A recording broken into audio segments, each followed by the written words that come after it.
En el año 2016, el diccionario Oxford hizo un anuncio que captó la atención global. Declaró posverdad como la palabra del año. ¿Qué significa este término? Describe un fenómeno donde las emociones y creencias personales superan a los hechos objetivos. Una narrativa persuasiva puede moldear la percepción colectiva, incluso si carece de fundamento. ¿Es esto algo nuevo? En absoluto. A lo largo de la historia hemos visto este fenómeno repetirse innumerables veces. Mentiras hábilmente construidas han arraigado como verdades en la mentalidad de las masas. Han justificado guerras, legitimado persecuciones y consolidado el poder de reyes y clérigos. La posverdad no es un invento moderno, es una herramienta antigua utilizada para manipular opiniones y dirigir el curso de los acontecimientos. En este vídeo examinaremos un caso paradigmático, la Inquisición y la Orden del Temple. Ambas instituciones están envueltas en mitos, ambas fueron víctimas y artífices de narrativas distorsionadas. La propaganda de sus enemigos y a veces de sus propios líderes moldeó su imagen para la posteridad. Acompáñanos a desentrañar cómo la posverdad operó en la Edad Media y cómo su sombra aún nos alcanza.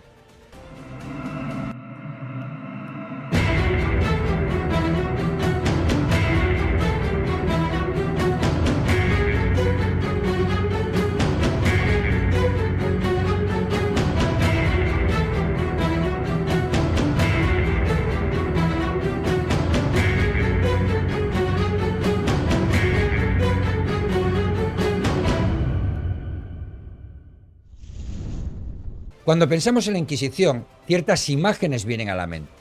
Hogueras ardientes, cámaras de tortura, crueldad desenfrenada. Esta visión está profundamente arraigada en la cultura popular, pero ¿cuánto de ella es cierto? Gran parte de lo que creemos saber sobre la Inquisición es inexacto, cuando no directamente erróneo. Esto se debe a dos factores principales. Primero, los documentos de la Inquisición permanecieron celosamente guardados en archivos secretos hasta 1998. Durante siglos, el acceso a estas fuentes fue limitado, dejando espacio para especulaciones y exageraciones. Segundo, la Revolución Protestante desplegó una campaña de descrédito contra la Iglesia Católica. A lo largo de los siglos, usaron la Inquisición como un símbolo de opresión, exagerando sus prácticas para atacar a sus rivales religiosos. No pretendo justificar las acciones de la Inquisición. Mi objetivo es presentar los datos reales, aquellos que ahora conocemos gracias a los archivos abiertos y a los documentos que siempre estuvieron disponibles. Quiero que saques tus propias conclusiones. Es injusto que incluso hoy museos pseudoculturales y ferias medievales representen la tortura y la crueldad como un patrimonio exclusivo de los tribunales inquisitoriales. La realidad es más compleja. La violencia era una característica común de la sociedad medieval, practicada tanto por tribunales civiles como religiosos. La Inquisición no inventó la crueldad, la heredó de su tiempo. El cristianismo y la lucha contra la herejía. Para entender la Inquisición debemos retroceder en el tiempo. El cristianismo comenzó como una secta marginal dentro del judaísmo. Sus primeros seguidores fueron perseguidos, considerados herejes por las autoridades judías. En el Imperio Romano se les veía como una amenaza a la estabilidad estatal. Hasta el año 380, cuando el emperador Teodosio declaró el cristianismo como religión oficial, los cristianos defendieron la separación entre fe y Estado. Su condición de minoría perseguida los obligaba a abogar por la libertad de conciencia. Era la única forma de garantizar su supervivencia. Todo cambió cuando el cristianismo se alió con el poder. En el año 407, una norma imperial marcó un punto de inflexión. Los herejes fueron declarados reos de lesa majestad, un delito grave que podía castigarse con la muerte. Las posturas dentro de la Iglesia variaban. San Agustín, por ejemplo, insistía: queremos que los herejes sean corregidos, no castigados con la muerte. San Bernardo abogaba por la persuasión. La evangelización se logra con argumentos, no con violencia. Sin embargo, no todos compartían esta visión. Algunos doctores de la Iglesia defendían castigos físicos, especialmente para actos que eran tanto pecados como delitos según la ley medieval, como el adulterio o la homosexualidad. Prisciliano, un obispo hispano, fue el primero en ser ejecutado por herejía, estableciendo un precedente peligroso. A lo largo del primer milenio, la alianza entre la Iglesia y el poder secular se fortaleció. El Papa coronaba al emperador, consolidando una relación de dependencia mutua. Diferentes gobernantes cristianos persiguieron corrientes religiosas disidentes. Alrededor del año 1000, estas persecuciones se intensificaron. En Bulgaria, los maniqueos fueron objetivo. En el Sacro Imperio, los cátaros. En el sur de Francia, los valdenses. En el Imperio bizantino, los paulicianos. Sin embargo, no existía una estrategia coordinada desde Roma. Cada gobernante actuaba según sus intereses, sin dirección central. El catarismo, un desafío para la ortodoxia. En el siglo XII, un nuevo movimiento desafió a la Iglesia, el catarismo. Nacido dentro del catolicismo, este grupo buscaba imitar la pobreza y austeridad de Cristo. Sus seguidores, conocidos como perfecti, vivían vidas ascéticas, rechazando los placeres mundanos y los excesos del clero oficial. Pero sus creencias eran radicalmente distintas. Creían en la reencarnación. Consideraban el mundo físico como inherentemente malo. Rechazaban la procreación, buscaban la perfección espiritual como única vía hacia la eternidad. Para los cátaros, cualquier persona iluminada por el Espíritu podía predicar y salvar almas, sin necesidad de autorización eclesiástica. La Santa Sede reaccionó con firmeza. Prohibió toda predicación no autorizada por los obispos. Pero los cátaros ignoraron esta orden. Sus perfecti vestían de negro, símbolo de su pureza, y contrastaban con un clero católico cada vez más criticado por su opulencia. El catarismo se extendió por Europa, especialmente en Occitania, una región rural del sur de Francia. Aunque no causaron disturbios, su rechazo al poder establecido alarmó a las autoridades civiles y eclesiásticas. En el Sacro Imperio, su presencia generó recelo entre los gobernantes. En 1184, el Papa Lucio III decidió actuar. Convocó el Concilio de Verona, al que asistieron no solo autoridades eclesiásticas, sino también el emperador Federico I y numerosos príncipes. El 4 de noviembre promulgó la Constitución Ab Abodlendam. Este decreto condenaba a los cátaros, patarinos, valdenses, josefinos, arnaldistas y todos los que predicaban sin autorización. Los obispos fueron encargados de detectar, perseguir y condenar a los herejes. Los culpables, especialmente los relapsos, aquellos que reincidían tras arrepentirse, eran entregados al poder secular. Este aplicaba la animadversio debita, la pena adecuada según las leyes locales, que podía incluir desde el destierro hasta la muerte. Este decreto marcó el nacimiento de la Inquisición episcopal. La Inquisición episcopal y sus límites. En la Inquisición episcopal, los obispos actuaban como juez. Investigaban las herejías en sus diócesis, juzgaban a los acusados, pero las penas dependían del poder secular, del poder civil. En regiones donde la herejía no era considerada delito, las condenas eran simbólicas: excomunión, penitencias espirituales. En lugares donde sí lo era, las consecuencias podían ser graves. La confiscación de bienes, el destierro o incluso la muerte eran posibles. Sin la colaboración de las autoridades civiles, la Iglesia carecía de poder para imponer castigos físicos. Para contrarrestar el avance del catarismo, la Iglesia intensificó sus esfuerzos evangelizadores. Envió predicadores itinerantes a las zonas afectadas. Uno de los más destacados fue Domingo de Guzmán, un canónigo castellano. Predicó en Languedoc junto a los cistercienses. Más tarde fundó la Orden de los Dominicos, dedicada a la predicación y la lucha contra la herejía. Aunque algunos lo consideraban el primer inquisidor, Domingo murió antes de la creación formal de la Inquisición. Pese a estos esfuerzos, el catarismo se extendió. En 1208, un evento desencadenó una respuesta drástica. El legado papal, Pedro de Castelnau, fue asesinado. Inocencio III, furioso, llamó a una cruzada contra los cátaros del sur de Francia. La cruzada albigense, nombrada por la Catedral de Albi, comenzó en 1209. Reunió a unos 500.000 soldados. Arrasó Occitania con una brutalidad estremecedora. En Béziers, 30.000 personas murieron, hombres, mujeres, niños, sin distinguir entre herejes y cristianos. La tradición atribuye al legado papal Arnaldo Almaric la frase «matadlos a todos, Dios los distinguirá en el cielo». Aunque apócrifa, refleja la violencia de la campaña. Inocencio III criticó los excesos. Acusó a Simón de Montfort, líder militar, de actuar por ambición personal, no por la fe. Pero el daño estaba hecho. La creación de la Inquisición papal. Los tribunales episcopales resultaron ineficaces. Los cátaros, tras años de persecución, abandonaron sus hábitos visibles y se ocultaron. La Iglesia necesitaba un sistema más efectivo. En 1215, el Cuarto Concilio de Letrán marcó un cambio. Inocencio III creó una red de tribunales especiales dirigidos por delegados papales. Estos tribunales introdujeron un nuevo procedimiento, la inquisitio. A diferencia del sistema acusatorio heredado del derecho romano, donde el denunciante arriesgaba castigo si no probaba el delito, la inquisitio era secreta. El juez recopilaba pruebas sin informar al acusado. Testimonios, indicios, rumores, todo era válido. No había límite de tiempo.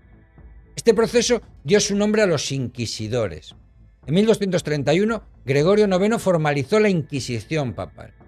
Su constitución, la Excommunicamus, otorgó a la Iglesia el derecho exclusivo de juzgar herejes.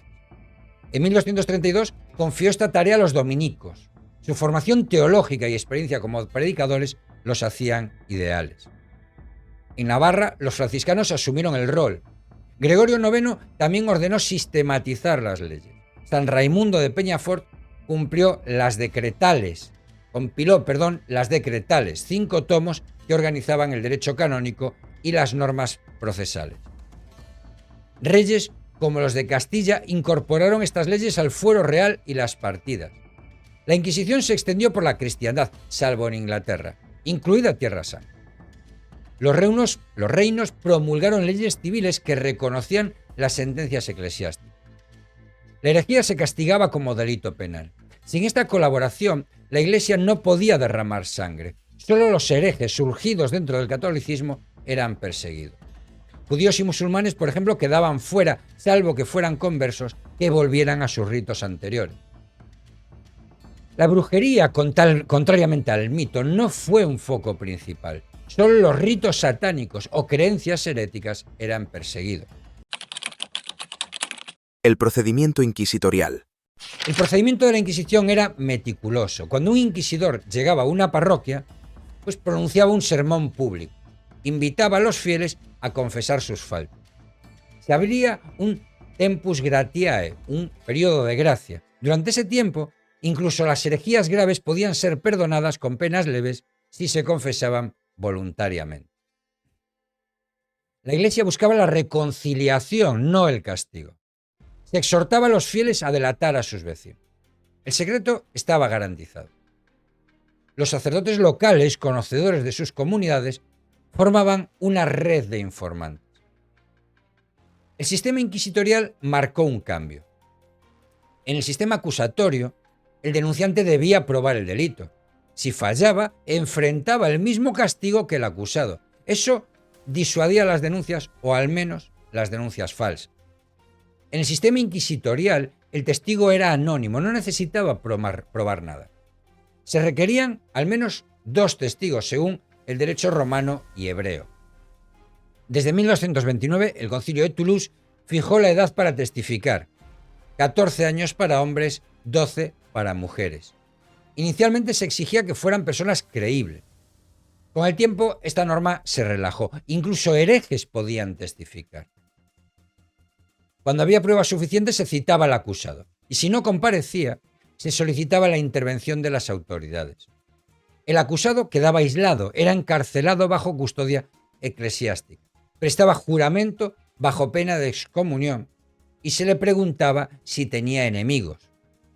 Sus respuestas descartaban testigos con motivos personales, ¿no? Estos enemigos a los que él aludiera. Luego se le interrogaba sin revelar las acusaciones.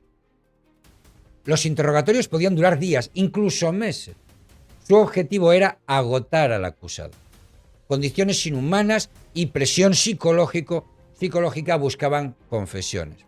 Todo se registraba minuciosamente. Un notario anotaba cada palabra.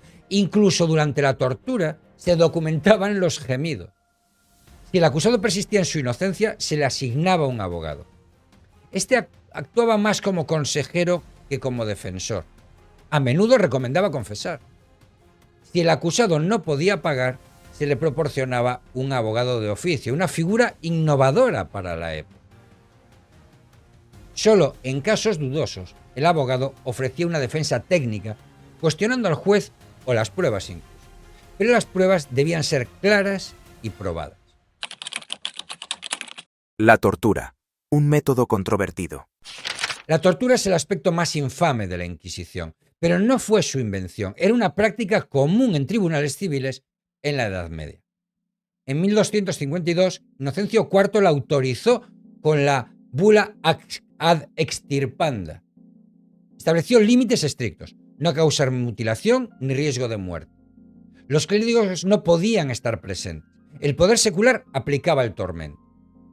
La tortura no era un castigo, sino un método de investigación. Buscaba confesiones para confirmar la verdad. Los métodos eran brutales. La garrucha ataba las manos del acusado a la espalda y lo levantaba, dislocando los hombros.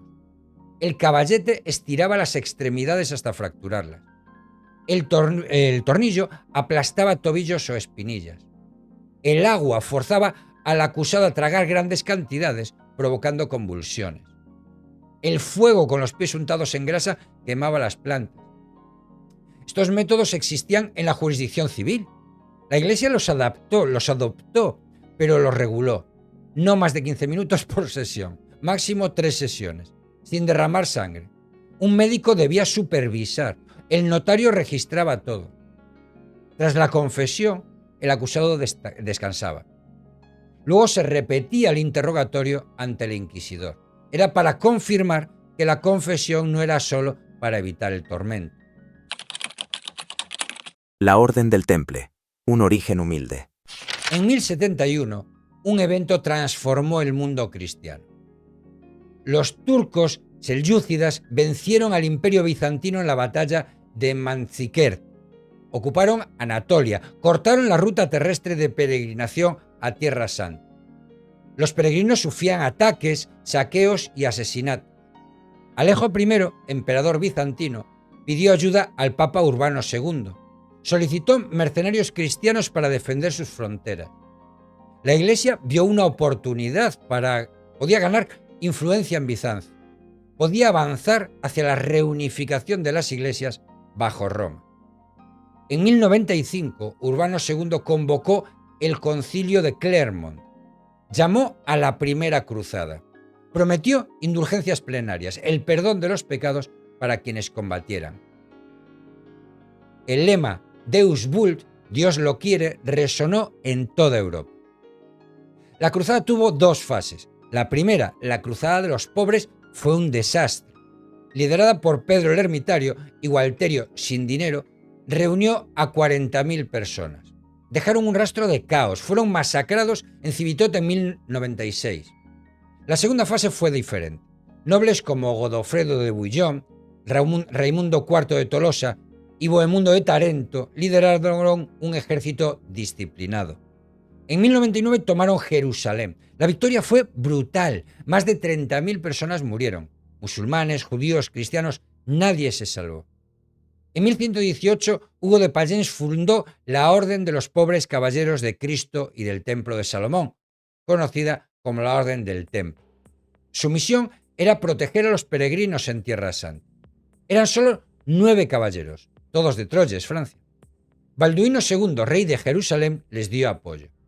Les cedió una parte de la mezquita de Al-Aqsa, donde antes estaba el Templo de Salomón. De ahí su nombre. Los custodios del Santo Sepulcro les otorgaron terrenos para caballerizas. La orden adoptó la regla de San Agustín, hicieron votos de pobreza, castidad y obediencia. Juraron defender a los peregrinos y servir al rey. El ascenso meteórico del Temple. Durante 9 años poco se sabe de los templarios.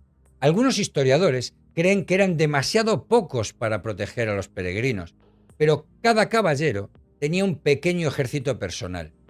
Esto les daba capacidad militar. En 1127, Hugo de Pallens viajó a Europa, buscó la aprobación papal. Con el apoyo de San Bernardo de Claraval, sobrino de un templario, logró su objetivo. Bernardo redactó una nueva regla inspirada en los cistercienses y San Benito. En 1128, el Concilio de Troyes reconoció oficialmente a la Orden del Temple. Les impusieron el manto blanco, símbolo de pureza. Más tarde, Eugenio III añadió la cruz octogonal roja.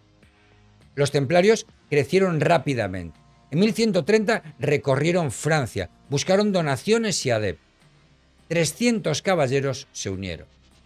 Entregaron sus bienes a la orden, recibieron oro, tierras, derechos reales. En 1136, Hugo de Pallens murió. Roberto de Craón, el borgoñés, lo sucedió. Renunció al reino de Aragón, heredado de Alfonso I, a cambio de prebenda. En 1139, la bula Omne Datum Optimum les otorgó privilegios únicos. Dependían solo del Papa. Tenían capellanes propios, conservaban botín de guerra, estaban exentos de tributos feudales. En 1170 se extendieron por Francia, Alemania, Escocia, España y Portugal. Los templarios construyeron un imperio. Tenían castillos en toda Europa, 6 en Tierra Santa, una flota propia, puertos privados, granjas, talleres artesanales. Crearon la primera banca internacional. Inventaron los cheques de viaje. Los peregrinos depositaban dinero en Europa, lo retiraban en Tierra Santa y pagaban un 10% por el servicio. Prestaban a reyes y nobles, acumularon más riqueza que muchos reinos. Su poder económico, militar y religioso era inmenso. Leyendas y especulaciones sobre el Temple. El ascenso vertiginoso de los templarios, generó rumores. ¿Cómo lograron tanto en tan poco tiempo? Algunos especulan que encontraron el tesoro del templo de Salomón. Excavaron túneles bajo el templo de Jerusalén. No eran defensivos ni refugios. ¿Qué buscaban? ¿El Arca de la Alianza? ¿La Menorá? Otros sugieren que hallaron el Santo Grial. Cetrien de Troyes en 1180 escribió Perceval, una obra sobre el Grial. ¿Se inspiró en los templarios? Nadie lo sabe. El Grial podía ser el cáliz de la última cena, o un plato, o el recipiente con la sangre de Cristo. Algunos proponen una teoría más audaz. El Grial sería el linaje de Jesús con María Magdalena, los descendientes del propio Jesús de Nazaret, que habría tenido un hijo con María Magdalena. Son especulaciones sin pruebas, pero los privilegios papales y su riqueza los alimentaron. Los templarios comerciaban reliquias, fragmentos de la Vera Cruz, objetos de santos. Su sello de autenticidad los hacía valiosos. Algunos eran absurdos, el prepucio de Jesús, el cráneo de San Pablo Niño, pero generaban fortuna. Su habilidad administrativa era excepcional. Aunque hacían voto de pobreza, la orden acumulaba tesoro. Esto los hizo temidos y codiciados. El declive, el principio del fin. El poder trajo enemigos. En 1187 los templarios sufrieron una derrota devastadora en los Cuernos de Jatín. Cientos murieron. Su gran maestre fue capturado. En 1244 Jerusalén cayó.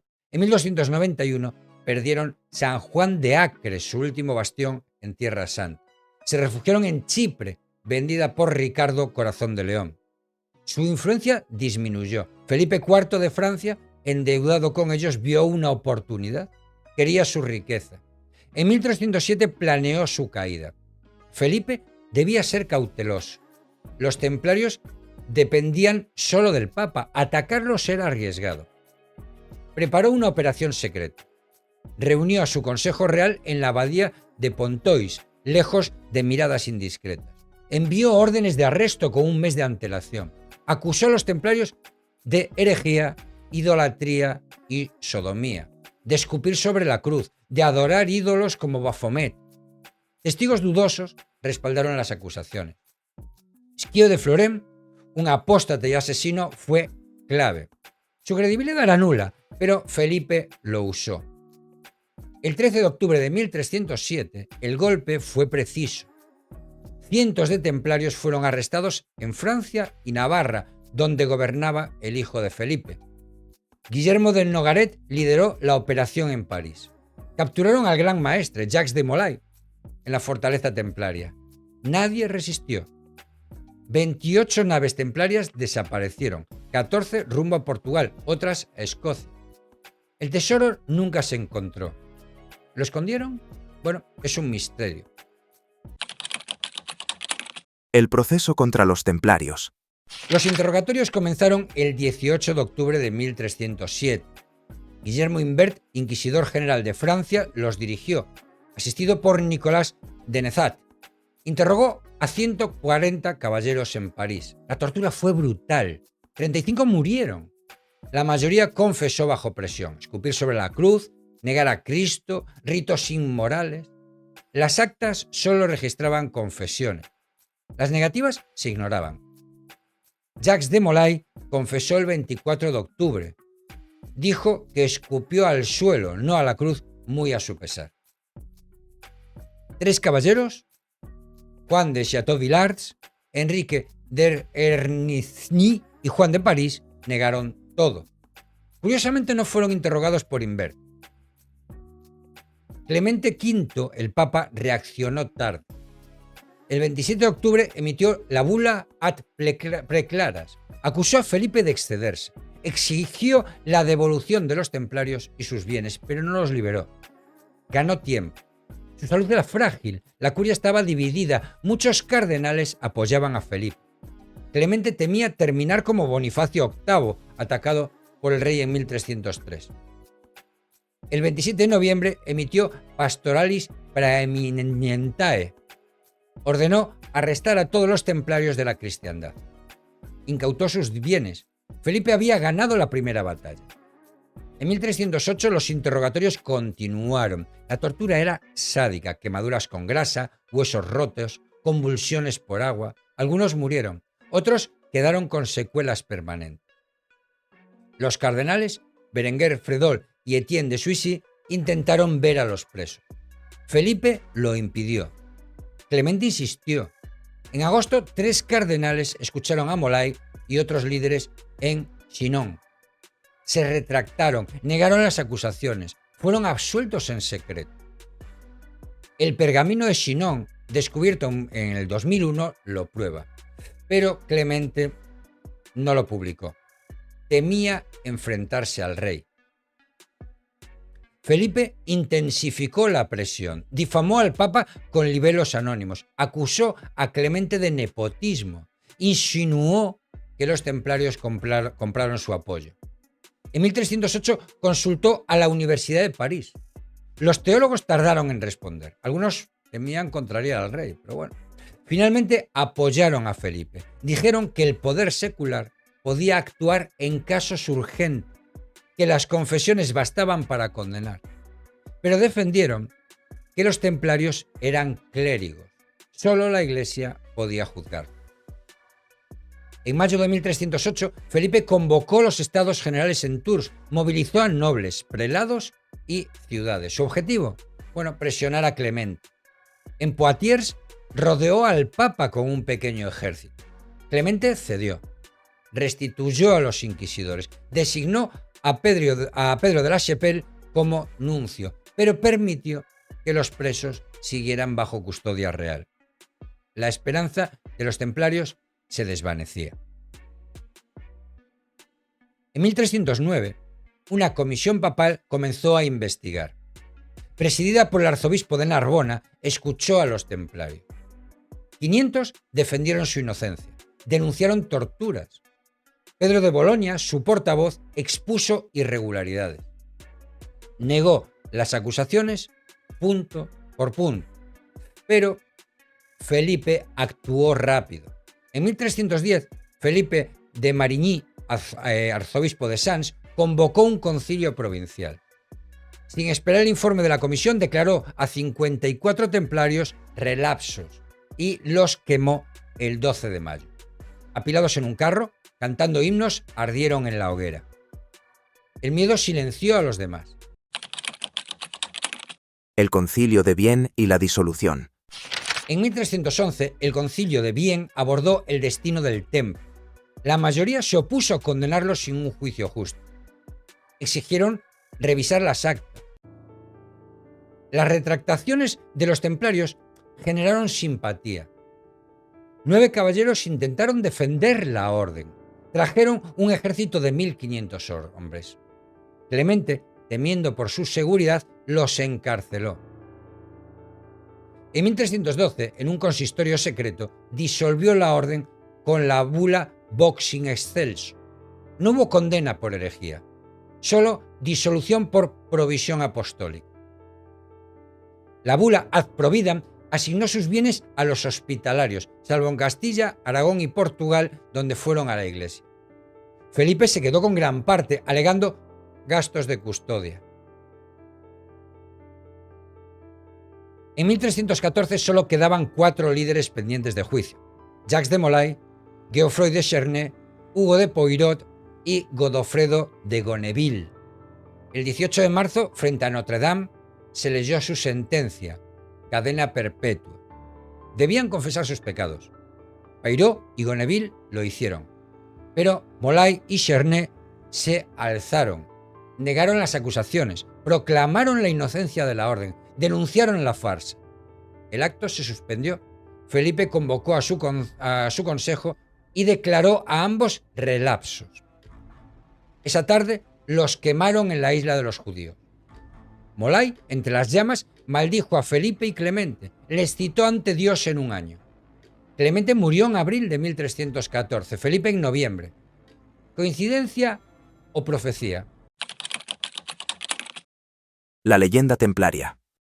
La caída del Temple dejó interrogantes. ¿Dónde estaba su tesoro? 28 naves desaparecieron. ¿Llevaron su riqueza a Portugal? ¿A Escocia? Nadie lo sabe. Las confesiones obtenidas bajo tortura eran sospechosamente similares. Sugieren manipulación, evidentemente. El pergamino de Chinon apoya su inocencia. Algunos ritos, como escupir sobre la cruz, podrían ser pruebas de obediencia. Preparaban a los caballeros para resistir bajo presión. No hay pruebas de idolatría. No se encontraron ídolos, cabezas barbadas ni gatos parlantes.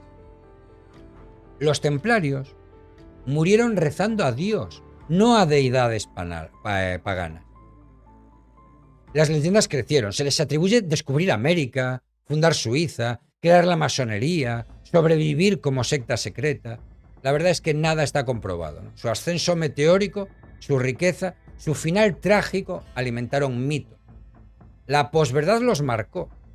La propaganda de Felipe distorsionó su historia. Fueron víctimas de un rey ambicioso y un papa débil, incapaz de defenderlo. Conclusión. Lecciones de la historia. La Inquisición y los templarios son capítulos oscuros de la Edad Media. La posverdad los definió.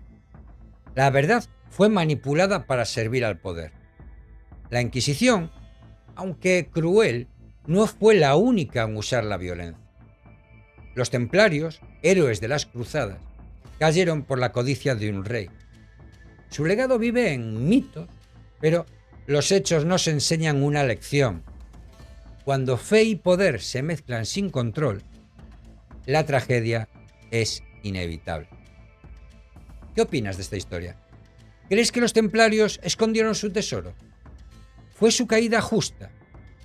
Déjanos tu comentario y comparte este vídeo para seguir explorando la historia.